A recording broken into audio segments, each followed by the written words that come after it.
Okay, so Pao, you lead us a prayer first before we start.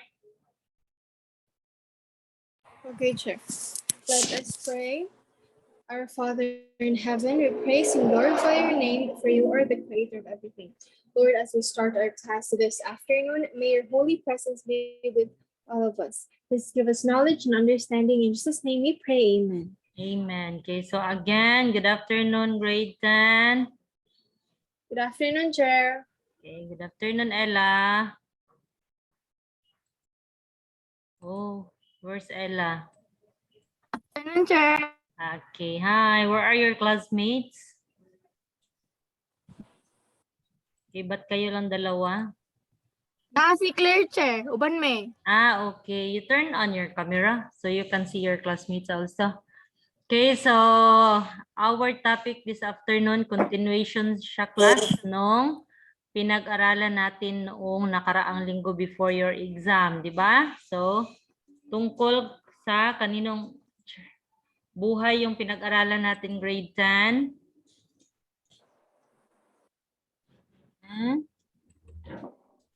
Okay, sino nga yung pinag-aralan natin? Buhay ni? Sir? Okay, kaninong buhay yung pinag-aralan natin before your exam? The last topic that we had. Anton, Chair? Okay, kay Anton Chekhov. Okay. So, babasahin natin muli, class, kung ano-ano yung ating mga layunin. Una, nasusuri ang mga dialogo ng mga tauhan, ang kasiningan ng akda, din nabibigyang reaksyon ang pagiging makatotohanan o di makatotohanan ng mga pangyayari sa maikling kwento.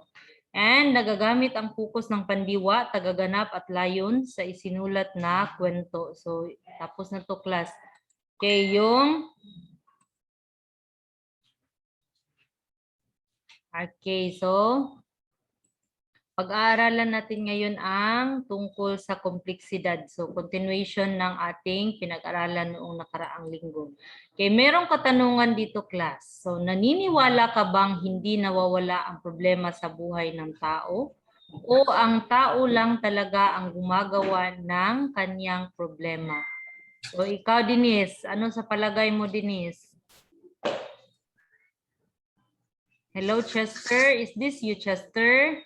You turn on your cameras, grade 10, so I can see your faces. Okay, hello, Denise. You turn on your cameras, grade 10. Denise, ano sa tingin mo, Denise? Naniniwala ka bang hindi nawawala ang problema sa buhay ng tao or ang tao lang talaga ang gumagawa ng kanyang problema?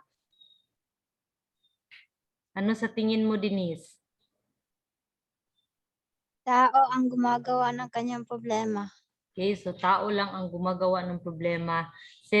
Sa'yo naman, Pao, ano sa tingin mo, Pao? Naniniwala ka ba na hindi nawawala ang problema sa buhay ng tao or ang tao ang gumagawa ng kanyang problema? Both, Chair. Both. Okay, bakit mo nasabi yun? Kay kuan kanang murag awat lang, Chair. Kasi ako murag pare-parehas naman silang dapita. Para bang it's a nature na talaga ng tao na may problema. So, is that what you mean, Pao? Oo. Diba? O sige, si Ella naman. Ikaw, Ella. Ano sa tingin mo, Ella? Chair, ang tao ang gumagawa ng kanyang problema. Okay, ang tao ang gumagawa. Okay, so hello, Nikos. Good afternoon. O what about Luis? Ano sa tingin mo, Luis? Ang unsa, Chair? Naniniwala ka bang na hindi nawawala ang problema sa buhay ng tao o ang tao lang talaga ang gumagawa ng kanyang problema? Both mentally, Chair. Both. Okay, ikaw, Mayan. Ano sa tingin mo, Mayan? Yes, Chair, both. Both. At saka ikaw naman, Angel. Ano sa tingin mo, Angel? Both Japan, Chair. Both. So ikaw naman, Kyle. Hello, Kyle. Are you there? Yes, Chair. O, ano sa tingin mo, Kyle? Naniniwala ka ba, Kyle, na hindi nawawala ang problema sa buhay ng tao or ang tao ang gumagawa ng kanyang problema? Char, para sa ako, Char, ang kuan, ang dili mawala ang problema sa katao, Char, kay but lang, mura po akong nakuan, Char. Mura po akong Eh, bakit kaya? Basta sa tingin mo lang. O, si Chester, Ay, ano Char, sa tingin? kuan. Yes? Sige, Kyle. Wala, Char, kay Ay? Sige, Chester. Si Chester naman. Ano sa tingin mo, Chester? Kuan, Char. Pareha, Char, pareha. Bakit? Kay kaning naniwala ka bang hindi mawala? Kaning problema sa usa ka tawo, Char, di mo gina mawala, Char. Kay balik ka ng problema, Char. Muna atong hakbang, Char, nga mas much better ka nga magkuan diri sa kalibutan, Char. Dahil ang tao lang talaga ang gumagawa ng kanyang problema, Char. Kay usay, Char, kuan, Char, magkasayop ta sa atong ginabuhat, Char. Tas magkaroon na siya mga problems ng ganyan. Okay, so thank you, Chester. O, si Anthony, ano sa tingin mo, Anthony? Hello, Anthony? O, si Nikos naman, ano sa tingin mo, Nikos? Both. Okay. So si Claire naman, magkasama pala sila ni Ella. O, sa tingin mo, Claire?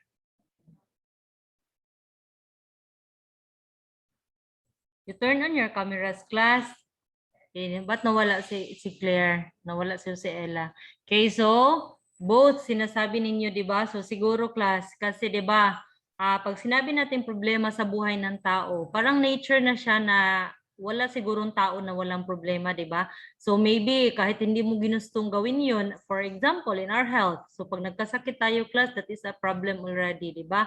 Kasi nga, syempre, kailangan ng pera, ganito, ganyan. And then, there are times talaga na ang tao lang ang gumagawa ng kanyang problema, di ba? Because we are not perfect, kaya every now and then, nagkakamali tayo, di ba? So, yun yung nature ng buhay talaga. Sabi nga ni Chester kanina, it's part of our life para mag-improve. So, sometimes, because of our mistakes also, we learned a lot from that na magagamit natin to grow up, di ba? So, yun. Okay, ngayon ay pag-aaralan natin ang tungkol sa isang kwento na pinamagatang pagkatapos ng teatro or after the theater. So, sino yung nagsulat nito, class? Grade 10? Anton Chekhov. Okay, si Anton Anton Chekhov. So, di ba, napag-aralan na natin yung kanyang buhay, na isa siyang magaling na manunulat. Kaya at dahil ito ay isinulat niya sa English class after the theater, so isinalin ito sa Filipino ni, sinong nagsalin nito? Si? Julius A. de la Okay, Julius A. de la Cruz. So sa inyong aklat, okay, makikita ninyo yan or mababasa ninyo yan sa pahina 145 hanggang sa pahina 147. 145 to 147. Okay, so babasahin natin, class, kung anong nangyari sa kwentong pagkatapos ng teatro. Okay, so kababalik lamang ni Nadia Zelenen kasama ang kanyang ina mula sa teatro kung saan niya napanood ang pagtatanghal ni Yevgeny Oyegin. So pagkarating sa sariling silid ay agad na nagubad ng kanyang damit, inilugay ang buhok at agad na nagsulat sa kanyang mesa. Nasuot lamang ang kanyang mga panloob na tulad sa liham ni Tatiana. So iniibig kita. So sino yung nagsimulang magsulat, class? Si Nadia. Okay, so si Nadia Zelenen. So pagkarating nila ng kanyang ina, nanood sila sa teatro, ay nagsulat siya. So una niya isinulat, iniibig kita. So kanyang pagsisimula.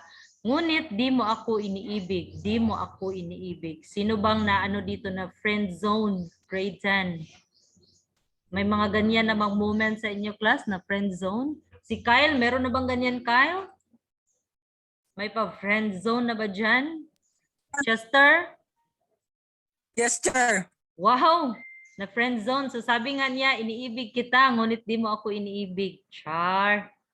Okay, nakarelate si Kyle dito Okay, isinulat niya ito at napatawa. So 16 na taong gulang lamang siya. So ilan ba yung 16, class? Ilan yung 16? Grade 10? 16. 16. 16. Okay, so 16 years old si Nadia. Okay, so siya ay nagsulat nito. Okay, 16 na taong gulang lamang siya at hindi pa kailanman umibig. So isinulat niya lang ito class but actually hindi pa niya naranasang umibig kasi 'di ba napakabata pa niya. So just like your age, 'di ba? Siguro meron sa inyo 15 or 16. So katulad ni Nadia. Kilala niya ang isang opisyal na nagngangalang Gorny at isang mag-aaral si Rusdev na kapwa iniibig siya. Char. So meron siyang mga, anong tawag dito kay Gorny at kay Rusdev? Mga admirer or mga nagkaka-crush siguro sa kanya, di ba? Ngunit nais niyang mag-alinlangan ang mga ito sa kanilang mga damdamin matapos niyang mapanood ang isang opera. So parang naapektuhan siya doon sa pinanood nila class. So ganyan din ba kayo grade 10 pag meron kayong napanood na movie? Naaapektuhan ba kayo? Or para bang naiisip ninyo na what if sa amin yan mangyari? Sino bang mahilig manood ng movie dito, be? Grade 10? You raise your hand. Si Mayan. So, what kind of movies, Mayan? Okay. And also si Right. Nico. So, what kind of movie, Mayan? Ay, psychological horror. Ay, wag naman yung ganyan. Wag naman yung mga horror class. Baka maapektuhan kayo yan until sa pagtulog. So, ano yung impact ng mga movies? Oo, may impact ba Dili yung may mga wakwak movies sa'yo? sir. Ha? Dili mga wakwak Unsa man siya? Psychological horror like ano siya? Mga, it's about ano lang? Mga tao sir mismo ang mga hadlok. So siguro when we say psychological horror, siguro it's about na overthink ka then na kay murag problem in psychological problem like nga na like that Mayan. Yeah, it's not literal na horror talaga. Mystery sir. Mystery, oo. Like mga killer ma-involve. So what's the impact of that movie sa iyo? May impact ba yung movie na pinapanood mo sa iyo or wala naman? Kuan sure, maling ako tanaw kay kaning kuan bitaw sure bali magtanaw ka malingaw pod ka og tagna. Okay. So para bang ano, parang ina-anticipate mo what's next or sino ba yung mga ano diyan, mga killer ganyan. Okay, so Yes, kasi sir. you cannot relate if I can see it's a teatro kasi hindi na masyado sa atin, especially ngayon na pandemic. So parang lahat ng mga theater ano na hindi na napanood. But in your time, movies, so mas nakaka-relate kayo diyan kasi yan yung mga pinapanood ninyo. So sometimes even me kapag nanonood ng movie, minsan may impact, 'di ba? Na what if sa akin mangyari. So just like ni Nadia na para bang naisip niya na dahil doon sa pinanood nilang opera, napaisip siya na what if parang ganyan din. Kaya nagsulat siya. Diba? So what about Nikos? Ano yung mga movies Nikos? Makatawa naman to si Kyle, Mr. Bean, sabi niya. Maganda yan, pampa-good vibes Kyle, si Mr. Bean. Si Nikos, ano yung mga mahilig mong panuorin Nikos? What kind of movie ba? Genre ng movie na pinapanood? Hi, can you still hear me, grade 10? Yes, sir. Okay. Okay. Action drama, sabi pala ni Nico. So, yun, action drama. Okay, so we'll babalikan na natin si Nadia. So, yun, meron na siyang mga admirer or umiibig sa kanya. Ang hindi ibigin at maging malumbay o kay inam isipin, nakakapukaw ng damdamin. May kakaibang halina, nakakaantig at may pagkamatulain tungkol sa bagay na ito kung umiibig ang isang tao samantalang ang kanyang iniibig ay hindi. So ano kaya class kung ikaw lang yung umiibig at ikaw ay hindi iniibig, di ba? So katulad nung tula din, di ba? Na if you forget me, kung kakalimutan mo ako. So nakakatawag ng pansin si Onyejen dahil hindi siya tunay na umiibig at si Tatiana naman ay nakakamangha sapagkat siya na may marubdob na umiibig. So ito yung pinanood niya class sa teatro, si Evgeny at Onyejen. So I know si Onyejen at si Tatiana. So base doon sa pinanood nila class, yung character ni Onyejen dito, siya ay hindi tunay na umiibig. Samantalang si Tatiana naman ay marubdob na umiibig. So, ngunit kung pareho silang umiibig sa isa't isa at maligaya, maaring wala nang kakaiba rito. So, ano yung twist ng theater doon sa pinanood nila class, sa story ni Onyejen at Tatiana? Ano yung twist doon na kakaiba? Grade 10. Base sa isinalaysay ni Nadia, ano yung kakaiba doon? 'Di ba yung karakter ni Onyejen, hindi siya tunay na umiibig, tapos si Tatiana ay tunay na umiibig. Kaya sinabi ni Nadia na siguro kung parehas sila ng umiibig, wala nang kakaiba doon o wala nang twist, 'di ba? Kasi masaya na sila. Okay. Ihinto mo na ang pagsasabing iniibig mo ako, patuloy ni Nadia. So ito yung kanyang pagsusulat. Okay, sa pagsusulat, iniisip si Gorny. So hindi ako So para bang iniisip niya si Gorny kasi si Gorny yung kanyang admirer, di ba? So habang nagsusulat siya nito, iniisip niya si Gorny. So sinasabi niya na ihinto mo na ang pagsasabing iniibig mo ako. Hindi ako makapaniwala, isang matalino, maginoo, seryoso, napakalaki ng iyong talento at marahil may magandang hinaharap ang naghihintay sa iyo. Samantalang ako ay isang karaniwang babae na walang halaga at tunay mong nalalaman na makahahadlang ako sa iyong buhay. So totoong nagkagusto ka sa akin at naisip mong nahanap mo ang kapilas ng iyong puso sa akin. Ngunit ito ay isang kamalian. At ngayon itinatanong mo ang iyong sarili, bakit ko nakilala ang babaeng ito? Ang kabutihan ng iyong puso ang tanging humahadlang na gawin mo ito. So para bang sinasabi ni Nadia na hindi siya worth it para kay Gorny kasi si Gorny raw, paano niya ba inilarawan si Gorny class? Paano inilarawan ni Nadia yung kanyang manliligaw? Matalino, maginoo, seryoso. Diba? So, napakalaki ng talento, maginoo, seryoso, siguro gwapo or mayaman, di ba? Samantalang siya raw ay karaniwang babae lamang na walang halaga. Pero siguro si Nadia, magandang babae class kasi nga marami nagkakagusto sa kanya, di ba? So siguro maganda talaga siya. Kaya nahuhumaling sila. Pero para sa kanya, isa lamang siyang karaniwang babae. Kaya parang sabi niya, hindi siya worth it para ibigin. And then siguro napakalaki pa raw ng pangarap ni Gorny at baka makakahadlang lang siya. Kinakadama siya ng lungkot. So nagsimula siyang lumuha at nagpatuloy. So samantalang ay nagsusulat siya. Siguro in my part, siguro class, naiisip ko si Nadia, siguro parang feeling niya lang na ayaw niyang umibig rin or ayaw niya ring magustuhan si Gorny kasi siguro parang, for example, mayaman si Gorny, siya mahirap. So parang feeling niya hindi sila bagay, ganyan. Pero nakadama din siya ng lungkot. Kaya naman, napaiyak siya. Pero pinagpatuloy niya pa rin ang pagsusulat. So sabi niya, mahirap sa akin ang lisanin ko ang aking ina at kapatid na lalaki. O kaya'y magmungha at hayaan ang lantang pag-asa na dalhin ako sa kung saan. At maaari ka nang maging malaya at umibig ng iba. O kung patay lamang ako. So yun yung sinabi niya. Okay? Wari ay di na niya batid kung ano na nga ba ang kanyang naisulat dahil sa kanyang mga luha. So tila mga mumunting bahaghari na yumayanig sa mesa, sa sahig, sa kesame para siyang nakatunghay sa isang presmo.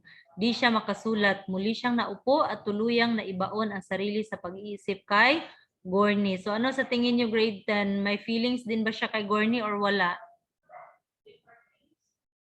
Grade 10. Ano sa tingin ninyo class? Sincere. May feelings ba siya? Bakit siya Basin. nalungkot, no? Then napaiyak talaga siya at iniisip na talaga si Gorny.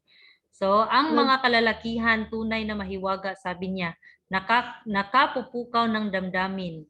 So, 'di ba? Bumalik kay Nadia ang mga pinong pananalita, pangungusap na malumanay at nakapang-aakit at di maitagong damdamin na nakikita sa mukha ng opisyal ng may isang nakipagtalo rito tungkol sa musika at ang pagsisikap nitong pigilin sa kanyang tinig ang kanyang pagtalikod sa kanyang nais. So iniisip niya si Gorny dito na minsan raw ay meron itong so meron itong nakalalis ba? So naiisip niya na Still, ang kanyang pananalita, malumanay, nakakaakit. So yun. Sa isang lipunan kung saan ang malamig na kahambugan at pananahimik ay itinuturing na tatak ng mabuting pagpapalaki at pagkamaginoo, kailangang ikubli ng isang lalaki ang tunay niyang naisin sa buhay. At nagsikap siyang ikubli ito. Ngunit di siya nagtagumpay at batid ng lahat na may malaki siyang pagmamahal sa musika. Ang mga pagtatalong walang katapusan tungkol dito at ang walang pasintabing pamumuna sa mga tao na wala namang alam sa mga bagay na pangmusika ang dahilan ng kanyang pag-iwas. So siya'y takot at nahihiya at walang kibo. So mahusay siyang tumugtog ng piano tulad ng isang profesional. So aside from that, mahilig ay si Gornie rin ay magaling sa musika. Mahusay siyang tumugtog ng piano. At kung hindi nga lamang sa kanyang pagsanib sa hukbong sandatahan, marahil isa na siya ngayong tanyag na musikero. Kasi di ba si Gornie ay isang opisyal. So dahil sumanib siya sa hukbong sandatahan, so siguro kung hindi raw siya naging opisyal, malamang ay isa na siyang tanyag na musikero dahil mahilig siya sa musika at magaling siyang tumugtog ng piano. Okay, so tignan natin ano nangyari sa kanilang kwento. Natuyo ang mga luha sa mga mata ni Nadia. So grabe talaga. Bumalik kay Nadia ang alaalang nagtapat ng pag-ibig si Gornie sa isang konsyerto ng simponya sa hagdan kung saan naroon ang sabitan ng mga sambalilo at humihihip sa lahat ng direksyon ang malakas na simoy ng hangin. So 'di ba? Iniisip niya class na nag-ano pala sa kanya, nagtapat pala ng pag-ibig si Gornie at imagine na sa isang konsyerto pa or concert yun naganap, 'di ba? So ang haba ng hair ni ni Nadia, siguro napakaganda niya. Kay napakasaya ko na sa wakas ay nagkakilala kayo ni Rusdev, ang aking kaibigan na isang mag-aaral. So magkaibigan pala sila ni Gornie. Patuloy niya sa pagsulat. So matalino siya at sigurado akong magkakasundo kayo. Dumating siya kahapon at upang makita tayo ay naghintay hanggang ika-2 ng hapon. So masaya kaming nakasama siya at nanghihinayang akong di ka nakarating. So nakapaglahad siya ng mga bagay na tunay naman talagang kahanga-hanga. Ipinatong ni Nadia ang kanyang mga bisig sa mesa at inihilig dito ang kanyang ulo. So natakpan ng kanyang buhok ang liham. Naalala niya na iniibig rin siya ng mag-aaral at mayroon din itong karapatang makatanggap ng liham mula sa kanya tulad ni Gornie. So hindi ba't mainam din naman sa kabilang banda na sulatan niya si Rusdev? So yung sulat na isinulat niya class ay para kay Gornie. Ngunit meron ba pala siyang isang manliligaw o yung umiibig sa kanya na kakilala rin at kaibigan nila, so si Rusdev. So yun. So sabi niya siguro pwede rin naman na sulatan din niya. So may kasiyahang umusbong sa kanyang kaibuturan na wala namang dahilan o anuman, sa simulay maliit na gumugulong na tulad ng isang bolang goma. So galing sa India. Ang kanyang diway tila nagbuhol-buhol, lumaki ng lumaki, tumungong bisig at kanyang binti at tila may magaan, malamig na simoy na humahaplos sa kanyang ulo at iginagalaw ang kanyang buhok. So nanginginig ang kanyang balikat na may mahinang pagtawa. Ang mesa at lampara ay gumalaw rin at ang mga luha sa kanyang mga mata ay tumilamsik sa liham. Hindi siya mapigil sa pagtawa at upang patunayan na di siya tumatawa ng walang dahilan, ay mabilis siyang nag-isip ng nakakatuwang bagay. So di ba para bang naisip niya siguro na kinilig din siya class kasi nga sinusuyo siguro siya at napatawa na lang siya ng walang dahilan, kaya para hindi naman siguro, halimbawa may tao sa kanilang bahay at bigla siya nakita na natatawa na siya lang mag-isa. So upang hindi naman masabi na bakit siya tumatawa ng walang dahilan, so nag-isip siya ng isang bagay na nakakatawa.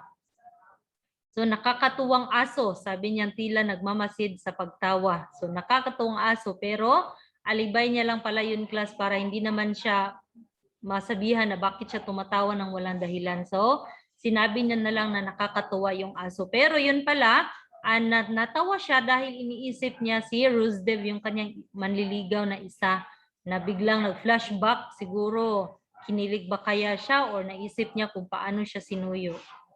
Okay, naisip niya kung paanong pagkatapos magtsaa kahapon, si Rusdev ay nakipaglaro sa asong si Maxim. At pagkatapos ay nagbahagi ng tungkol sa isang napakatalinong aso na humahabol sa isang uwak at sa isang bakuran at tumingin sa aso at nagsabing, ikaw na pasaway. So yun, parang joke na lang na sinabi niya. Okay? Then natuon ang kanyang pag-iisip sa mag-aaral sa pag-ibig nito sa kanyang pag-ibig para rito. Ngunit ang mga alaala sa kanyang isipan ay nagpumilit na dumaloy at naisip niya ang lahat. Ang tungkol sa kanyang ina, ang kalye, ang tungkol sa lapis, ang piano. Kaya masaya niya itong iniisip at naramdaman niyang ang lahat ay mainam. Kahanga-hanga at ang kasiyahan niya ay nagsasabing hindi pa ito ang lahat. Nasa kaunting sandali lang ay lalo itong higit na magiging mainam. Darating ang tagsibol at ang tag-init, pupunta sila sa kanyang ina sa Gorbike. Maaaring magtungo roon si Gorni para sa isang bakasyon. So lalakad sa hardin, nakasama siya at makikipagniig sa kanya. So maaaring si Rusdev ay magtungo rin doon. Maglaro ito ng croquet at skittles, laro ng mga mayayamang Ingles. So kasama niya at magkukwento ng mga kahangahangang bagay.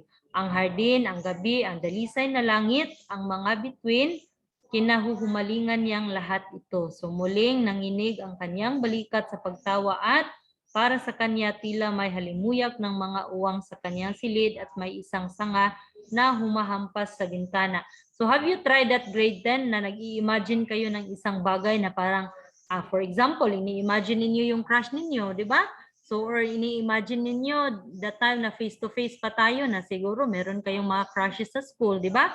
Katulad ni Nadia niya na naisip niya na lang bigla yung kanyang mga admirers. Ha? Okay, ganyan ka ba, Chester? Minsan ba nag-i-imagine ka? Nakatawa ng walang dahilan? Char, usahay. Wow, ano yung mga ini-imagine mo, Chester? Secret. Wow, ha? O si Anthony naman, naiisip mo ba minsan yung crush mo, Anthony, nung face-to-face pa? Sino bang crush ni Anthony nung face-to-face class? Wala man, sir. Paula, sir. Ay, si Paula. Talaga nagsabay pa si Roger at saka si Angel sa pagsabi. Maganda naman talaga si Paula. Ito nila, sir. Oo, Wala no akong doubt. question. Okay lang naman yan. Crush lang naman. Okay lang yan. O, ikaw naman, Rog. Minsan ba nag-i-imagine ka at napatawa na lang bigla ng walang dahilan? Mura matagbo ang anak, sir. Oy, pero minsan kasi class, even me, halimbawa, naisip ko minsan during my high school days, tapos bigla na lang, para bang feeling mo, bumalik ka doon sa time na yun. Okay, sinong nakatry sa inyo ng ganyan? What about you, Angel? May mga time bang ganyan na, para bang katulad ni Nadia na feeling niya, nasa hardin na siya, kahit nasa loob lang siya ng kwarto, kasi parang binabalikan mo yung time na yun, tapos biglang, parang nakakamiss lang, parang ang sarap lang balikan. Mga moment na ganyan. May mga ganyang moment ba kayo grade 10 na minsan naiisip ninyo na ang sarap balikan ng mga panahon na yon? Nakakamiss lang. Or siguro sino bang Tan, nakakamiss? Yes. Sir, si Satumba, sir. Iyang ka imaginean si Nathaniel, sir. Why? Grabe naman yan. Di ako igo. At saka, tignan niyo si Kyle. Sabi ni Kyle, natatawa raw siya kapag naalala niya yung classmate niya na sa ligidunggab niya glapis sa una. Sino yon? Sino yung kaklase na sabi ni Kyle, ano doon niya, gidunggab og lapis? Sino yun, class? Sino ba yung naano ni Kyle dito? Nadunggaban og lapis? Kyle, sino yun, Kyle? Ako, Char. Ha?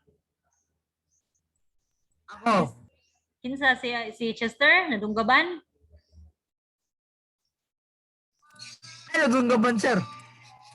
Sabi kasi ni Kyle, nag-chat si Kyle, sabi ni Kyle na natatawa raw siya kapag naiisip niya, katuyang classmate nga, classmate na ako, nga gidunggab na ako classmate sa una, gidunggab na ako lapis sa una, kinsa man imong classmate nga imong gidunggab og lapis sa una. Classmate na ako sa kinder. Siguro wala na yun sa inyo ngayon. Di ba may mga katulad nun, pag naisip ni Kyle, syempre matatawa siya nung walang dahilan. Magtataka. For example, mama niya, ba't siya nakatawa?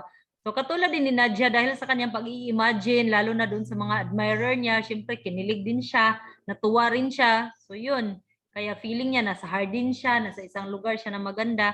So sometimes ganyan din naman tayo nakaka-imagine ng mga bagay at bigla na lang natatawa ng walang dahilan, di ba?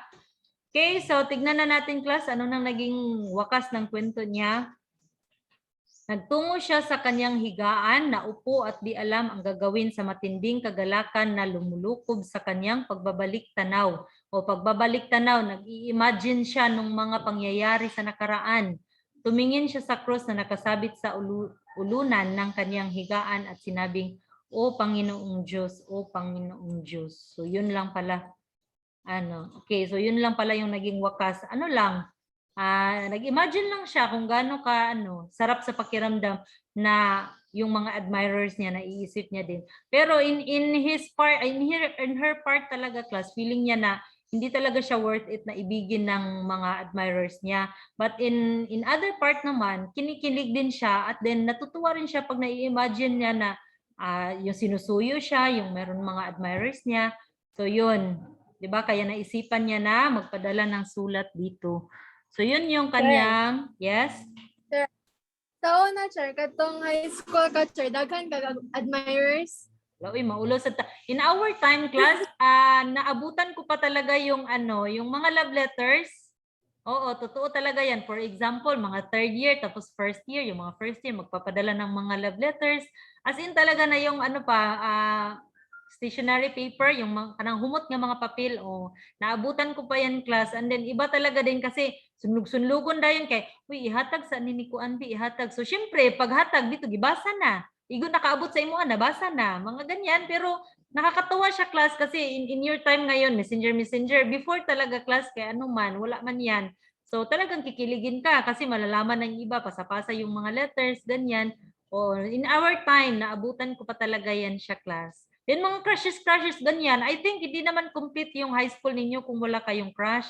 And then ang nakakatawang part talaga sa crush class, yun bang hindi niya alam na crush mo siya. At pag dumaan siya, parang matutunaw ka, hindi niya naman alam na crush mo siya. Have you tried that class? Ni Chair, wala man karon Chair, kay kanan sa mga amigo, Chair, sungog-sungogon man dayon. Ay, in your batch, I know talaga in your batch, very vocal, mahibalaan gyud kay diretsohon mag-ingon. Sa una, in our time class, ulaw kay sa tanan pag mahibalaan nga, uy, crush ni ko nagrabe gid ka ulaw, murag sobra gid kay mamula gyud ka, pero karon makakatawa ko in your time kay wala lang, ingon-ingon pag yun, di ba? Parang iba na talaga, nakakatawa pag ganyan. Pero in our time sa una kay ula, gid kay mahibalaan nga crush. You keep it yourself nga, crush na ko si Kuan, pero secret, ragid kaayo na ko ni det. Pag moagi siya, kilig kay sa tanan, pero wala siya kabalo nga, crush dahil mo siya. Di ba?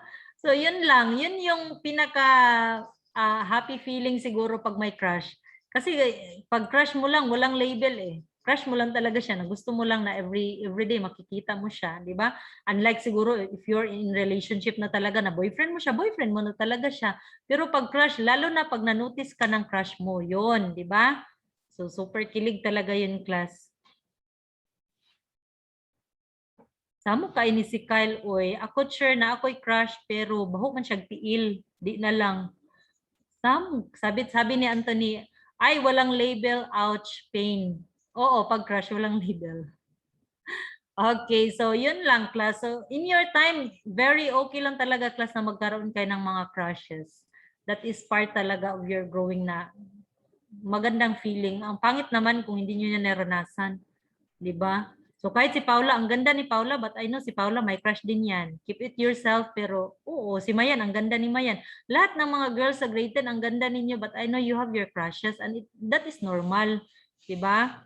So, hindi normal pag walang crush. Totoo talaga yan, class. And I don't think so, kahit anong deny pa siguro nyo, wala. Meron talaga yan. Kasi that is part of our growing. And then, later on, pag, for example, yun na, nag-asawa na kayo like me, or may mga trabaho na, pag naiisip nyo yun, natatawa kayo, class. Just like ni Nadia, ganun talaga yung scenario na nag-i-imagine, tapos natatawa ng walang dahilan. Sabi ni Kyle, pero mas gwapa akong best friend. Kasi best friend ni Kyle. Oo. So, yun. So, and then, siguro ang maganda sa inyo, class, yung crush ninyo, classmate din ninyo. Totoo ba yun, Chester? Sir? Kumusta na si Rowan Chester? OMG. Ipadumdum garaon. Oo, so yun. So, kumusta na si Rowan Chester? So, are you still friends? Agbalog tubagas oy. Ano man ka, Brad? Oo, wala na. Lift the group na si Chester. Yun lang pala. Or baka nag-i-imagine na katulad ni Nadia. Oo. Gimingaw lagay chay, gimingaw. O baka na-imagine niya during those time na face-to-face pa tayo, class.